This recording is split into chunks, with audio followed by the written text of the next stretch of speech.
and babies and not scream out for justice.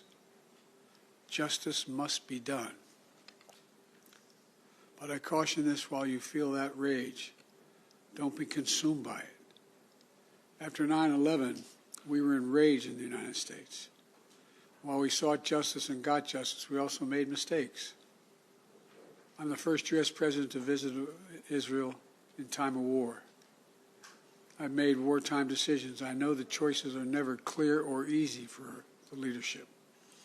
There's always cost, but it requires being deliberate. It requires asking very hard questions. It requires clarity about the objectives and an honest assessment about whether the path you're on will achieve those objectives. The vast majority of Palestinians are not Hamas. Hamas does not represent the Palestinian people. Hamas uses innocent families in Gaza as human shields, putting their command centers, their weapons, their communications tunnels in residential areas. Palestinian people are suffering greatly as well. We mourn the loss of innocent Palestinian lives like the entire world. I was outraged and saddened by the enormous loss of life yesterday in the hospital in Gaza. Based on the information we have seen to date, it appears the result of an errant rocket fired by a terrorist group in Gaza. The United States unequivocally stands for the protection of civilian life during conflict, and I truly grieve for the families who were killed or wounded by this tragedy. People of Gaza need food, water, medicine, shelter. Today I asked the Israeli cabinet, who I met with for some time this morning, to agree to the delivery of life-saving humanitarian assistance to civilians in Gaza, based on the understanding that there will be inspections and that the aid should go to civilians, not to Hamas. Israel agreed the humanitarian assistance can begin to move from Egypt to Gaza. But let me be clear: if Hamas diverts or steals the assistance, they will have demonstrated once again that they have no concern for the welfare of the Palestinian people. And it will end.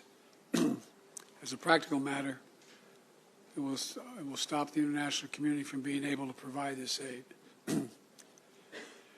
We're working in close cooperation with the government of Egypt, the United Nations, and its agencies like the World Food Program and other partners in the region to get trucks moving across the border as soon as possible. Separately, I ask Israel that the global community demand that the International Red Cross be able to visit hostages. I just demanded that the United States fully supports. Today, I'm also announcing $100 million in new U.S. funding for humanitarian assistance in both Gaza and the West Bank. This money will support more than 1 million displaced and conflict-affected Palestinians, including emergency needs in Gaza. You are a Jewish state. You are a Jewish state, but you're also a democracy. And like the United States, you don't live by the rules of terrorists. You live by the rule of law. And when conflicts flare, you live by the law of wars. What sets us apart from the terrorists is we believe in the fundamental dignity of every human life.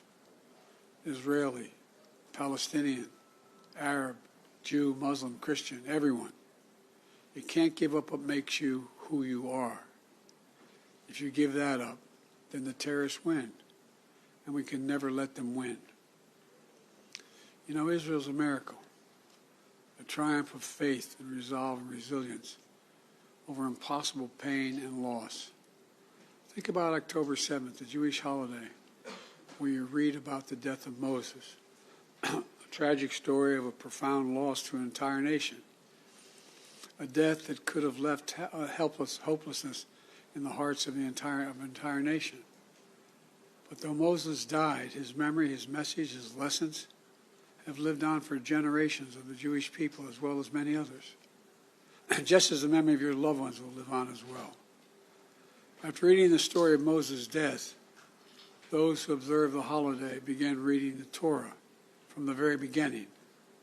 The story of creation reminds us of two things. First, that when we get knocked down, we get back up again, and we begin anew. And second, when we're faced with tragedy and loss, we must go back to the beginning and remember who we are. We are all human beings, created in the image of God with dignity, humanity, and purpose. In the darkness, to be the light unto the world is what we're about. You inspire hope and light for so many around the world. That's what the terrorists seek to destroy. That's what they seek to destroy. Because they live in darkness. But not you, not Israel. Nations of conscience like the United States and Israel are not measured solely by the example or power. We're measured by the power of our example. That's why, as hard as it is, we must keep pursuing peace. We must keep pursuing a path so that Israel and the Palestinian people can both live safely, in security, in dignity, and in peace. For me, that means a two-state solution. We must keep working for Israel's greater integration with its neighbors. These attacks have only strengthened my commitment and determination and my will to get that done. I'm here to tell you the terrorists will not win.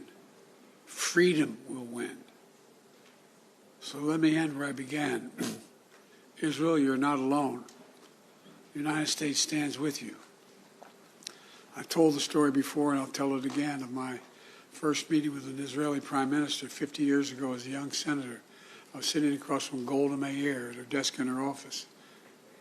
And she had a guy who later became prime minister, sitting next to me, just before the 1973 Yom Kippur War. And she flipped the maps up and down, telling me how bad things were and how terrible they were. All of a sudden, she looked at me and she said, "Would you like a photograph?" I looked at her. She got up from her desk and walked out into that hallway. I think it's marble flooring. Walked out in the hallway. We walked out and there were a bunch of photographers standing in front of us. We were standing shoulder to shoulder. Without her looking at me, she said to me, knowing I'd hear her, "Why do you look so worried, Senator Biden?"